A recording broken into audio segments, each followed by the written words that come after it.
Welcome to the Passive Income Machine podcast, where we show you how to break free from the grind and achieve real financial freedom in 10 years or less.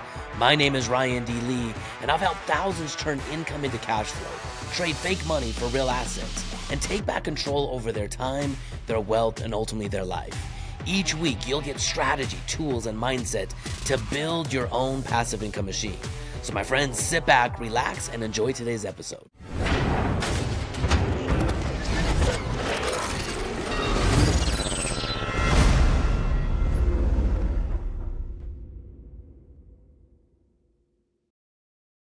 All right. What is up, my friends? Welcome back to the Passive Income Machine podcast. I'm excited to have you on the show today with me because today we're going to be talking about the gateway and the key to achieving financial freedom. Now, listen, the topic and the conversation of financial freedom is an interesting one because it's one that I think we can all aspire to. It's one that I think across humanity, we all want a version of. We all want to be free. We want the ability to wake up and say every single day without restriction or hindrance that I can do whatever I want today, that my time is mine. But in the topic of conversation where it comes to money and financial freedom, I think a lot of people get it wrong, or they only understand half of the strategy, myself included when I first began. In the topic of financial freedom, many people want to measure it based on income, cash flow, right? When your cash flow exceeds your expenses, you are by default, you have enough income to cover your lifestyle. But the other side of that equation is it's not just about having income covering your assets. It's about the time that you own, the time that you control. Time is the one non-renewable resource that we have. And I think we've all had those glimpses in time, those moments of awakening where we realize our time is finite. We might not have as much time as we once thought we did, or we're not quite as invincible as we once thought we were. And we realize that time has to be part of the equation when it comes to financial freedom. And so today I'm going to be introducing the driver of the passive income machine. Last time we talked about the vault, the foundation of the passive income machine. Today we're going to be talking about the driver. Now, in the last episode, I introduced the secrets, if you will, or the one common denominator among everyone who's financially free in a constrained period of time. It's leverage. It's having the ability to maximize your outputs in a given system with minimal inputs. And finance is no different. If we really wanted to look at the common denominator among everyone who's achieved big financial results in a short or constrained period of time, universally, it is leverage, right? Leverage of people, leverage of money, leverage of systems, processes, leverage of sales. Leverage is the key. And when it comes to the passive income machine, it's your gateway to leverage. You put $1 into a vault and boom, bada bing, you have $1 turning into $2. Now, when we take that second dollar that we've taken as a policy loan from the vault and we buy real estate, $1 now turns into $5. My friends, this is how we 5x our path to achieving financial freedom in 10 years or less, not 40 or 50. And if you're missing the process there, real estate, one of its most powerful components is you get to use other people's money in the form of bank money to acquire real assets in the form of real estate, right? You can go to the table and only bring 20% of a down payment. And if that down payment came from a vault policy loan, by default, you already have leverage. $1 turned into $2. But now if you can take that policy loan and turn it into $4 more from the bank to go buy real estate, $1 essentially turns into $5. And so, Warren Buffett once said that if you were to do it all over again, think about how rich and wealthy Warren Buffett is, but think about the challenges, the headaches, the pain, the process of building Berkshire Hathaway over the better part of a century. If he had to go over and do it all over again, and he wanted to do it in half the time with half the work, he said he'd just buy a couple 100,000 single family homes. Now, why would he do that? Because, single family homes are simple, they're profitable, and they're inflation protected. But there's one problem, and most people don't understand the power of the type of real estate we're going to talk about today. Let me kind of outline this for you. What if I told you that there was a way to own real estate that builds cash flow, grows your net worth, and requires zero day-to-day involvement? So imagine two investors. Investor A spends weekends fixing toilets, chasing tenants, and kind of burning out. Investor B builds a portfolio of professionally managed rentals that pay this person month after month. And the only difference is one chose to do it themselves, the DIY way, and the other chose to use turnkey real estate. So here's the question. question.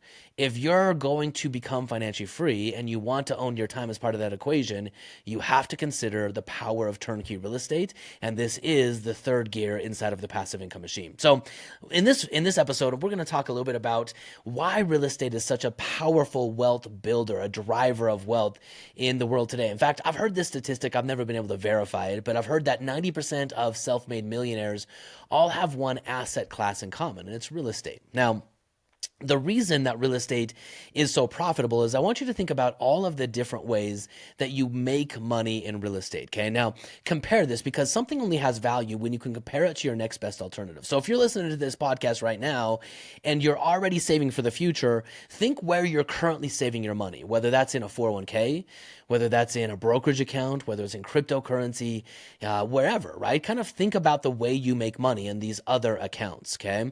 And I'm going to stack them up side by side. Okay. So the first one is appreciation. When you buy an asset of pretty much any kind, the hope is it's going to appreciate over time. Now, you and I don't have really a direct impact on appreciation. However, I do believe real estate has a little bit more drive for appreciation. But at the end of the day, if the only way we're making money is through appreciation, we're by default going to wait a long time. We have to put a little bit of money in and wait 30, 40 years and hope that it appreciates or compounds high enough that we can sell it at a higher value. But I want you to consider this. If income is the function of financial freedom, the only way you get income in the appreciation game is by selling off assets. And this is one of the biggest challenges with retirement is you build up a sum of stocks and then you slowly start selling those stocks off and hope that you don't run out of stocks to sell by the time you run out of life. But with real estate, we have appreciation, but we have several more profit centers. So in addition to appreciation, you have cash flow. The cash flow, if we buy real estate as a cash flowing asset, after all fixed expenses and variable expenses inside of a property, we should have a positive stream of income coming out to us after we use our rent that our tenant is paying us to pay the mortgage, after we use our rent that the tenant is paying us to pay property taxes and insurance, to cover vacancy and repairs that are inherently involved in owning real estate. There should be a margin of profit inside of that property. So in addition to appreciation, it's also giving me cash flow. If we compare this to our next best alternative, is it possible in a stock account to have a positive stream of income and have the asset going up in value? And in most cases, no. Now, in addition to cash flow, we also have the ability to use tax advantages, okay? I believe, and we'll do a whole podcast on this, but I believe the IRS, they use the tax code as a way to incentivize behavior. There is very little written into the tax code around stocks, bonds, and mutual funds, but there are thousands of pages written into the tax code all around real estate. There are so many tax advantages in real estate, which means you can have an asset class that's going up in value, that's delivering positive income, and virtually pay zero taxes when you have a right strategy to do it. Okay, so if we compare our next best alternative, in most stock accounts, you're deferring your gains. You're using an IRA, and you're going to pay taxes in the future, usually when you can least afford to do it, right? That's the thing that you're saving for is future stream of income.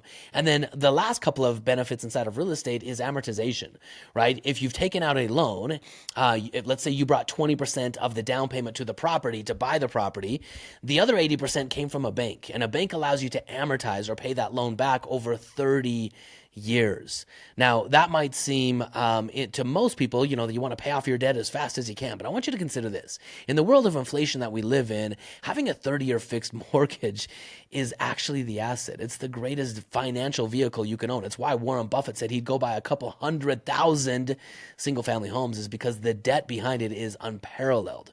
What that means is you're going to be paying the bank back 10 years, 15 years, 20 years, 30 years from now with pennies on the dollar, right? Because of inflation. But at the same time, you own an asset that's going up in value. You're raising your rents, which means you're delivering more cash flow. So appreciation is working for you. Amortization is working for you because you're using the bank's money to buy a real asset today, and you're paying the bank back a little bit of money over a 30-year period of time. And by the way, it's tax deductible. And then last but not least with all of this, the main component, the main powerhouse inside of real estate is the ability to use leverage. So when you compare it to your next best alternative, the reason the wealthy use real estate is because the real estate makes the wealthy, when done right, wealthy. I mean, that's really plain and simple.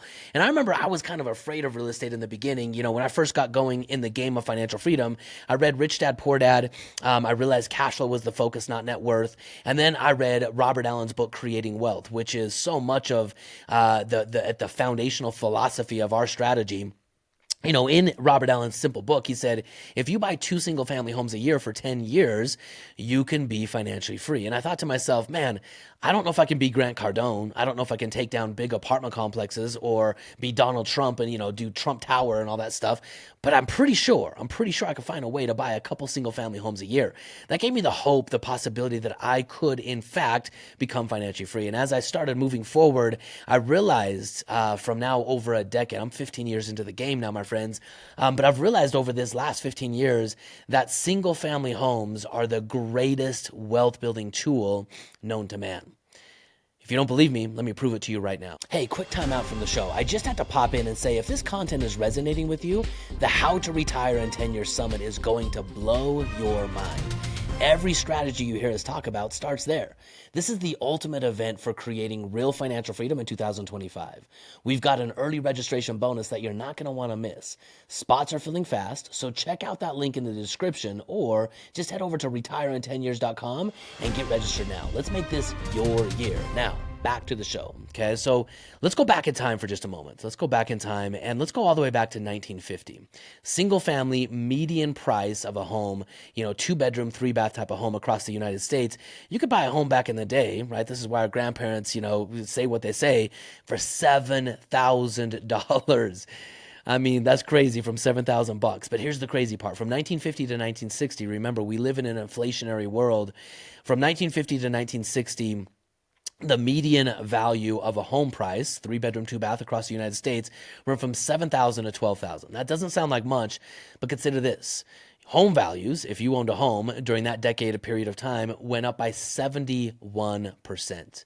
Just by holding a good home, renting it out, delivering a positive stream of income, having tax advantages, using the bank to buy this single family home, your asset value went up by 71%.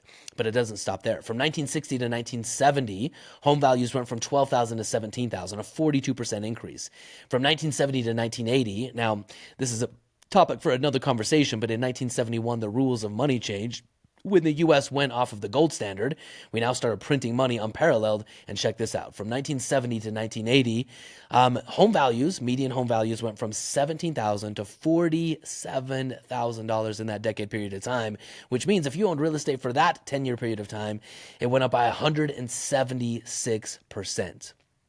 It doesn't stop there, my friends. From 1980 to 1990, $47,000 to $79,000, 68% increase. From 1990 to 2000, $79,000 to $119,000, a 51% increase. From 2000 to 2010, $119,000 to $222,000. Do you see where I'm going? An 87% increase. And from 2010, and by the way, that was 2008, right? From 2000 to 2010, $119,000 to $222,000. Even with 2008, home values went up by 87%. 2010 to 2025, $222,000 to $426,000 today. That's the median value of real estate today. That's a 92% increase just in this last 15 years. So, my friends, here's the crux of real estate. Don't try to time the markets.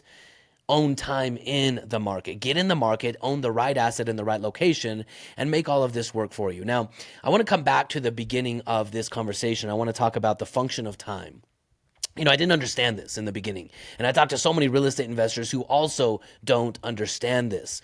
Real estate is a phenomenal way to make money, no doubt. I just proved it to you. But that doesn't mean it's the pathway to financial freedom. In fact, most people that I've met that own real estate hate it. I hated it. They have a job in real estate. I mean, literally, right? And the worst case scenario is a lot of people are trying to side hustle real estate. You have a full-time job doing what you're doing, and then you're spending nights and weekends finding properties, rehabbing them, renovating them, trying to find a tenant, collect the rent, fix the toilets, all that stuff. And at the end of the day, it doesn't matter how much money it's putting in your bank account. It's not worth it, right? Because you're getting further away from the actual thing that you're trying to accomplish, which is time. When I first read Rich Dad Poor Dad, I thought to myself, oh my gosh, this is the way. I'm going to go buy real estate. I read Robert Allen's book. He said buy 2 single family homes a year. So I went out and said, hey, I'm going to show you Robert Allen. I bought 17 homes in the first 4.5 years. And I'm grateful that I did that. But after the first 3, I wanted to quit. I'll never forget when I bought my first property. And I kind of walked around with my chest puffed out, right? Because I'm like, oh my gosh, I'm a real estate investor. I'm so smart. I'm so cool, right? I had no idea what I was doing. After I bought my second property, I got a little bit nervous. But after I bought my third property, man, I about had a panic attack. I bought this property over Mother's Day weekend, and I'll never forget. I came home and I should have been celebrating my wife because she's such an amazing mom. But instead, I was like hyperventilating, and she was like rubbing my back, saying, "You can do this, honey. You could do this." But here's why, right? I realized I was building something unsustainable. I realized I was building something on a house of cards. I didn't understand how to balance leverage. And for every property that I found and put a tenant in, I would spend thousands. I was not thousands, but I would spend a lot of time, 30, 40, 50 hours finding the property, making offers on a property. Once I got a property under contract, renovating and, refurbishing a property. Once I did that, securing and qualifying a tenant. Once I did that, managing the property and trying to collect rent from them. And man, I had a part-time job, and I was not honestly very good at my part-time job. In fact, on the third property, I ended up putting a tenant in that property. That was a pain, right? He was a pain in the neck, and I paid the price big time on that lack of due diligence and underwriting and having the ability to stand my ground. But, when I put this tenant in, there were a lot of red marks on his application. But he was willing to pay me a higher than average monthly rent. Back in the day, I was doing a lease option, and so he was going to pay me a higher down payment to get in the property as well. And so I thought, hey, more money. I didn't listen to the other side of the biggie equation, more money, more problems. I just thought more money, right? And so I put him in the property, and for the next several months, he gave me the mo problems to go along with that. I mean, every month there was an issue. Every month there was a reason why he wasn't paying his rent, why it wasn't his fault that this thing broke, on and on and on it went. And I was still trying to hold down a full-time job at this time. And I remember it came to a head. It came to a point about 6 months after I had this third property. I had developed a healthy anxiety to my cell phone at this point. Every time it rang, I literally wanted to smash it because I knew it was a problem. And so I was out in South Dakota. I was selling hospital beds, medical equipment. That's what I used to do in my professional life. And I had a boardroom of hospital administrators, doctors, all that stuff. And I was trying to sell them all this medical equipment, right? And all of a sudden my phone started ringing nonstop. Ring, ring, ring. And I kept silencing it. And I finally looked down and I was getting all of these calls by various different numbers, but all from different numbers. And I realized, there's got to be a problem. So I stepped out of the boardroom. I started listening to my voicemails. And I had several angry voicemails from tenants, or not from tenants, from neighbors of the property that I owned. I had a voicemail from the tenant's spouse crying, saying, please don't evict him. She's so sorry. It will never happen again. And then I had a voicemail from the problem tenant, the man himself. And apparently what had happened was there was a cat in this neighborhood that walked on what he perceived to be his lawn. And he was sick of it. And so he pulled out a gun and he shot the cat. He shot the cat. And all of these people, all of these neighbors of this property were saying they were going to sue me.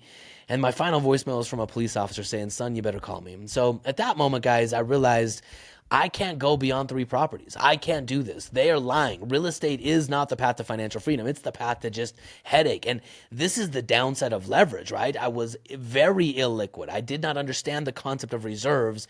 And I was right on the red line, feeling like everything was going to crumble around me. And so this is when I hired my very first mentor in the game of real estate. And I'll never forget what he told me to do. He said, Ryan, you learned lesson number 1 in Rich Dad Poor Dad. Savers are losers. Congratulations, my friend. You're not putting money in a 401k anymore. You learned that lesson. But you haven't learned lesson number 2. He said, the rich don't work for money.